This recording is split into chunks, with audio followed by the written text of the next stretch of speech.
doing? Fabulous. Ready to go? Oh, Doctor, you're going to do a film in Pink. Today is Wednesday is Pink Day. I mean, I really personally was a burnt out physician for many years, and I just wanted to get to work, get the work done, and go home. And it was drudge, and it was getting worse and worse every day because we had more and more to do. A question too many primary care physicians ask themselves every day is, how can I get back to practicing medicine the way I want to?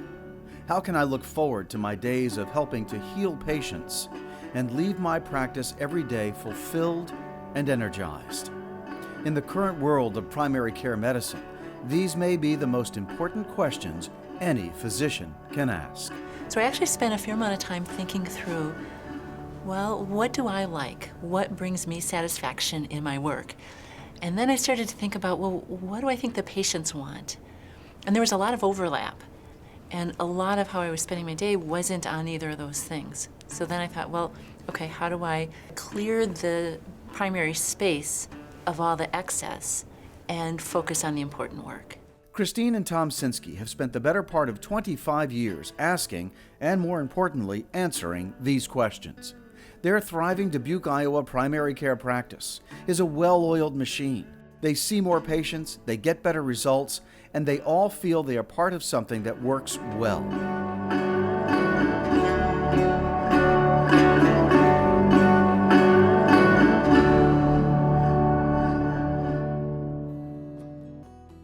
The Sinskis got to this point where they truly experience joy in their practice by applying some key strategies that put them both in a position where, when they walk into an exam room, they can focus on one thing and one thing only, their patients.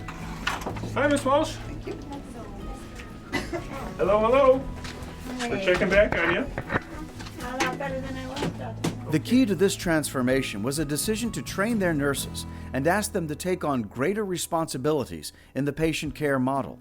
From vaccinations to arranging pre-visit lab testing to one-on-one short conferences with the physician before the exam, the nurses here fully prepare both patients and the physicians for what's to come. We'll try Bactrim DSBID for 10 days. And tell her to keep us posted, Okay.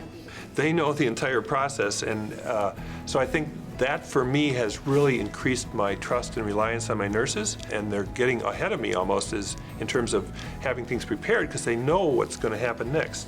After nurses visit with the patient and then confer with the physician, they enter the room together. Hi, Jim. Well, you get 2 for 1 today. How does that work for you? And so now we have a list of all the tasks that they check on for the patient to see what health maintenance issues they need, see what other chronic condition management that they need, and they'll do it right in the room before I come in.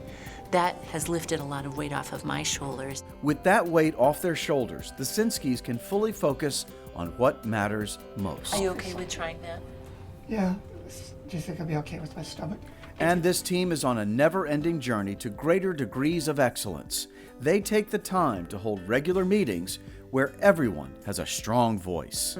My meaningful and enjoyable tasks were interacting with patients and learning about their lives and what's going on in their lives, and then also, seeing them back and, seeing what else is new. And all of those things, I think, have led to just joy, not only for us, but for them, and the enthusiasm that they have that, hey, we're working together to make it better.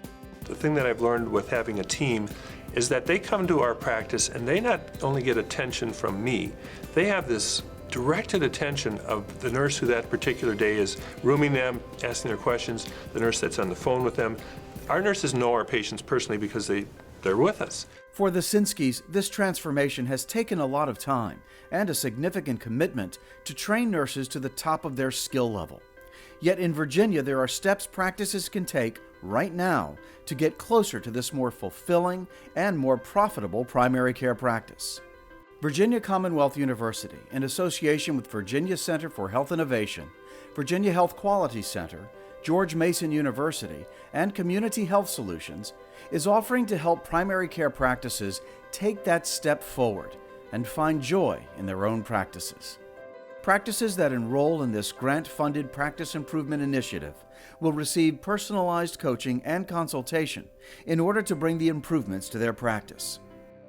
In addition, practices that participate will form a learning community that will help us quickly identify and solve problems and spread best practices. Our goal is simple: to make small primary practices a patient-centered home for care and a place where clinicians can live the life they dreamed of when they made that decision to practice medicine. I go home at night having seen more patients, done more good work, helped more people, and I feel refreshed.